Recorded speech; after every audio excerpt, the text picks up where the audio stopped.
all the students of class 10 to this video. Dokham Seni Hokolo Satya Satik, Swagatam Janaisu. As Yami eta poem discuss Korim, poem to say Amanda. Tomaloki Kitapon Ulielua. The Tiala Protomote, poem to Pohisa. The poet of the poem is Robin Klein. Amanda. Don't bite your nails, Amanda. Don't hunch your shoulders, Amanda. Stop that slouching and sit up straight, Amanda. There is a languid emerald sea where the sole inhabitant is me, a mermaid drifting blissfully.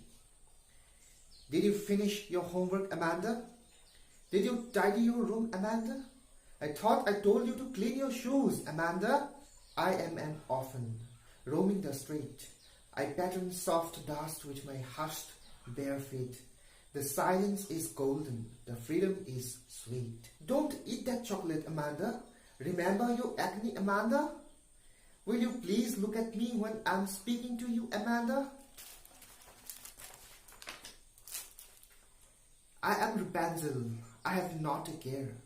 Life in a tower is tranquil and rare. I'll certainly never let down my bright hair. Stop that sulking at once, Amanda. You are always so moody, Amanda. Anyone would think that I nagged at you, Amanda. It is a খুব interesting poem হয়.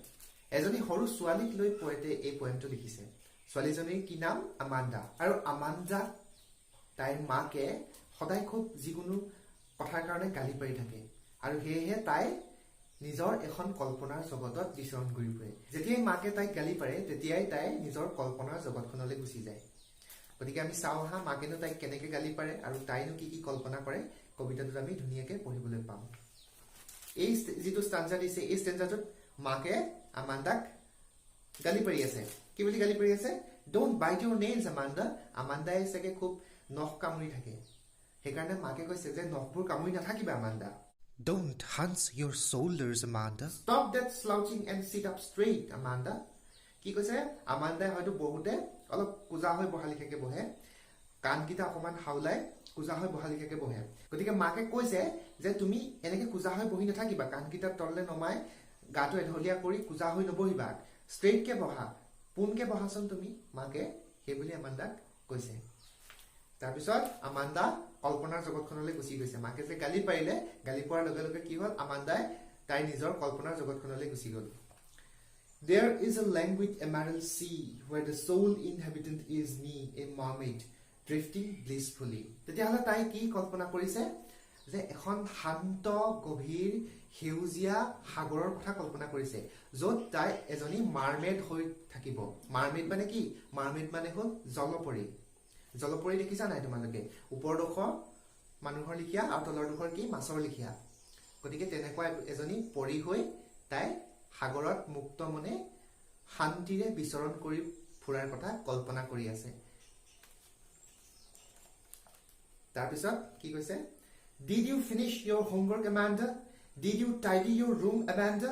I thought I told you to clean your shoes, Amanda. তাৰপিছত কি কৈছে? মাকে আকৌ গালি পাৰিবলৈ ধৰিলে আমান্দাক। মাকে কি বুলি গালি পাৰিছে এবাৰ? Did you finish your homework, Amanda? তোমাৰ হোমৱৰ্ক কৰিলা নে আমান্ডা? তাৰপিছত কি কৈছে? Did you tidy your room, Amanda? তোমাক মই ৰুমটো পৰিপাটি কৰিবলৈ কৈছিলো, সেইটো কৰিলা নে আমান্ডা? আকৌ কি সুধিছে? I thought I told you to clean your shoes, Amanda. আকৌ কৈছে মাকে যে মই কি জানি তোমাক জোতা কেইযোৰ চফা কৰিবলৈ কৈছিলো, আমান্ডা, তুমি কি জানি কৰা নাই। মাকে তেনেকে আমান্দাক আকৌ কথা শুনাবলৈ ধৰিলে। তাৰপিছত আমান্ডা আকৌ নিজৰ কল্পনাৰ জগতখনলৈ গুচি গৈছে। I am an orphan, roaming the street. I pattern soft dust with my hushed bare feet. The silence is golden, the freedom is sweet. কি কৈছে? আমান্দাই এইবাৰ নিজকে অনাথৰ ৰূপত কল্পনা কৰিছে। তাই নিজকে মাক বাপেক নাইকিয়া এজনী ছোৱালীৰ ৰূপত কল্পনা কৰিছে। আৰু তাই ক'ত ঘূৰি ফুৰিছে? ৰাস্তাত ঘূৰি ফুৰিছে, খালী ভৰিৰে ৰাস্তাত ঘূৰি ফুৰিছে। আৰু তাই ৰাস্তাৰ ধূলিবোৰত নিজৰ ভৰিৰে, খালী ভৰিৰে কিবা কিবি আঁকিছে, কিবা কিবি পেটাৰ্ণ আঁকি ফুৰিছে। The silence is golden, the freedom is sweet. গতিকে তেতিয়া তাইক গালি পাৰিবলৈ কোনো নাথাকিব। তাই যিহেতু এগৰাকী অনাথ, গতিকে তাইক গালি পাৰিবলৈ কোনো নাথাকিব। তেতিয়া কি হ'ব? সেই যিখিনি নীৰৱতা, সেই চাইলেন্সখিনি তাইৰ কাৰণে সোণৰ সমান মূল্যৱান বুলি তাই কৈছে। আৰু নিজে সেই ৰাস্তাত অকলে অকলে ঘূৰি ঘূৰি কি কৰি ফুৰিছে কিবা কিবি আঁকি ফুৰাৰ ৰূপত কল্পনা কৰিছে আৰু তেতিয়া তাইক গালি পাৰিবলৈ কোনো নাথাকিব তাইক কথা ক'বলৈ কোনো নাথাকিব গতিকে গোটেই পৰিৱেশটো সাইলেন্ট হৈ থাকিব আৰু সেই কাৰণে তাই কি কৈছে সেই সাইলেন্টটো তাইৰ কাৰণে সোণৰ সমান মূল্যৱান বুলি কৈছে আৰু সেই সময়ত তাই স্বাধীন হৈ পৰিব তাইক কথা শুনাবলৈ কোনো নাথাকিব তাইক অৰ্ডাৰ দিবলৈ কোনো নাথাকিব গতিকে তাই সেই সময়ত সম্পূৰ্ণ স্বাধীন এজনী ছোৱালী হৈ থাকিব আৰু তাই তেনেকেই নিজকে কল্পনা কৰিছে তাৰ পিছত আকৌ কি কৈছে চাওঁ আহা Don't eat that chocolate, Amanda. Remember your acne, Amanda? মাকে আকৌ তাইক কৈছে এই চকলেটটো নাখাবা আমাণ্ডা তোমাৰ হালমইনা দিছে গম পোৱা নে মানে চকলেট খালে হয়তো হালমইনা বেছিকে উঠাৰ সম্ভাৱনা থাকে সেইকাৰণে মাকে কি কৈছে চকলেট নাখাবা আমাণ্ডা তোমাৰ হালমইনাটো আছে মনত আছে নহয় তোমাৰ তাৰপিছত কি কৈছে Will you please look at me when I'm speaking to you, Amanda?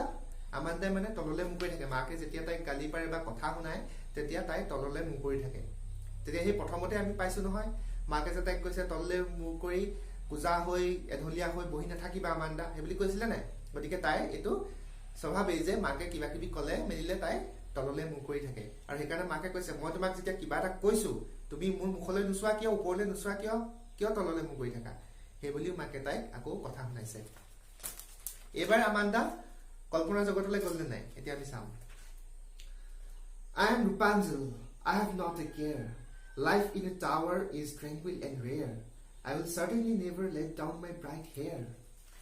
এইবাৰো তাই আকৌ কল্পনা জগতখনলৈ গুচি গৈছে এইবাৰ তাই কল্পনা কৰিছে ৰূপাঞ্জল নামৰ এটা চৰিত্ৰৰ ৰূপত এই ৰূপাঞ্জলনো কোন আছিলে ৰূপাঞ্জল হৈছে এটা খুব বিখ্যাত সাধুৰ পৰা লোৱা এটা চৰিত্ৰ ৰূপাঞ্জল নামৰ এজনী ছোৱালী আছিলে তাই অট্টালিকাটোৰ একেবাৰে ওপৰত বাস কৰিছিলে আৰু তাইক লগ কৰিবলৈ কোনো যাব নোৱাৰিছিলে কাৰণ ৰুমটোত দৰ্জা নাছিলে আৰু তাইক যদি কোনোবাই মাতিব লগা হয় তেতিয়াহলে তলৰ পৰা চিঞৰিব লাগিছিলে আৰু তাইৰ ওচৰলৈ যদি কোনোবা যাবলগীয়া হয় বা কিবা বস্তু যদি তাইক দিবলগীয়া হয় নিজৰ দীঘল চুলিকুচা তললৈ নমাই দিছিলে অৰ্থাৎ তাইৰ চুলিকুচা খুব ধুনীয়া আৰু দীঘল আছিলে ইমানেই দীঘল আছিলে যে ওপৰৰ পৰা খিৰিকিৰে তাই যদি চুলিকুচা তললৈ নমাই দিয়ে একেবাৰে মাটি পৰেহি আৰু তেতিয়াই কি হয় মানুহ তাইৰ চুলিকুচা ধৰিয়েই তাইৰ ওচৰলৈ উঠি যাব পাৰে আৰু বিভিন্ন বস্তু তাইক তেনেকৈ দিব পাৰে তাই চুলিকুচাতে বান্ধি দিব পাৰে আৰু সেই চুলিকুচাৰ কাৰণে কি হ'ল ৰূপাঞ্জল এবাৰ কিডনেপ হ'বলগীয়া হৈছিলে পিছত ডাইনী এজনীয়ে ৰূপাঞ্জলক কিডনেপ কৰিছিল কিন্তু সেইবোৰ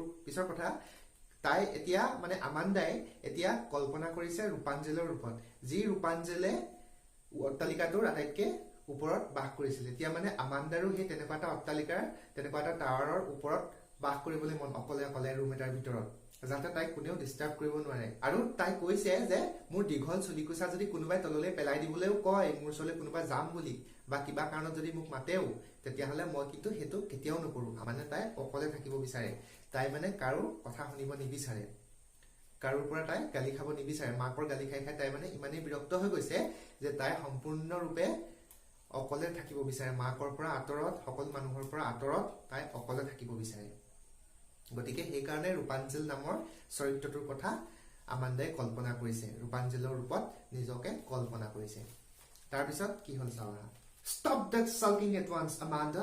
You are always so moody, Amanda. কি ক'লে Stop that sulking at once, Amanda. তৎক্ষণাত তুমি এই ঠেহ পতা কাৰবাৰটো বন্ধ কৰা আমাণ্ডা মাকে আকৌ তাইক গালি পাৰিছে তুমি যে ঠেহ পাতি থাকা বাৰে বাৰে এই ঠেহ পতাটো বন্ধ কৰা তৎক্ষণাত তাৰপিছত কি কৈছে You are always so moody, Amanda. তুমি ইমান সঘনাই সঘনাই নিজৰ মুডটো কেলে সলনি কৰি থাকা কেতিয়াবা হয়তো অকণমান ফূৰ্তিত থাকিবা তাৰপিছত আকৌ তললৈ মুখ কৰি কিবা এটা ভাবিবলৈ লাগিবা এনেকুৱা ধৰণৰ তোমাৰ কেলে মুডবোৰ সলনি হৈ থাকে আৰু ইমান কিয় তুমি গুমুঠা মাৰি থাকা ইমান মেজাজি কিয় তুমি সেই বুলি মাকে আমাণ্ডাক সুধিছে আৰু কি কৈছে Anyone would think that I nagged at you, Amanda. তুমি যদি এনেকে ঠেহ পাতি থাকা তুমি যদি এনেকে সঘনাই নিজৰ মুডটো সলনি কৰি থাকা তেতিয়াহ'লে যিকোনো মানুহে ভাবিব পাৰে যে মই তোমাক অনবৰতে গালি পাৰি থাকো আমাণ্ডা তুমি এনেকুৱা কিয় কৰি থাকা এনেকুৱা নকৰিবলৈ কৈছে মাকে মানে আমাণ্ডা গতিকে পয়েমটো ইমানতে শেষ হৈছে পয়েমটোত এজনী সৰু ছোৱালীৰ মনৰ কথাখিনি পয়েটে প্ৰকাশ কৰিব বিচাৰিছে যিজনী ছোৱালীক মাকে অনবৰতে গালি পাৰি থাকে যিকোনো কথাৰ কাৰণে গালি পাৰি থাকে কথা শুনাই থাকে সেই ছোৱালীজনীৰ মনৰ ভিতৰত এই কথাবোৰে মাকৰ এই গালি পৰা কথাবোৰে কেনেকুৱা ধৰণৰ ৰিয়েকচন কৰে কেনেকুৱা ধৰণৰ ক্ৰিয়া কৰে সেই কথাখিনি পয়েটে বুজাব বিচাৰিছে কবিতাটোৰ জৰিয়তে ঠিক আছে কবিতাটোত ইমানখিনিয়ে আছিলে তোমালোকে ভালদৰে পঢ়ি চাবা কবিতাটো নজনা শব্দবিলাকৰ অৰ্থ লিখি লবা ডিক্সনাৰী চাই যদি কিবা বুজি পোৱা নাই তেতিয়াহলে মোক সুধিবা কমেন্ট কৰি নেক্সট ভিডিঅত মই পয়েমটোৰ এটা ওভাৰভিউ দিম তাত গোটেই কথাখিনি বহলাই ডিসকাস কৰিম ঠিক আছে গতিকে ভালদৰে পঢ়ি চাবা এবাৰ যদি বুজি নোপোৱা কিবা সুধিবা আৰু নেক্সট ভিডিঅত পয়েমটো আৰু বহলাই আলোচনা কৰিম ঠিক আছে তেতিয়াহলে আজিলৈ আহিছো টেক কেয়াৰ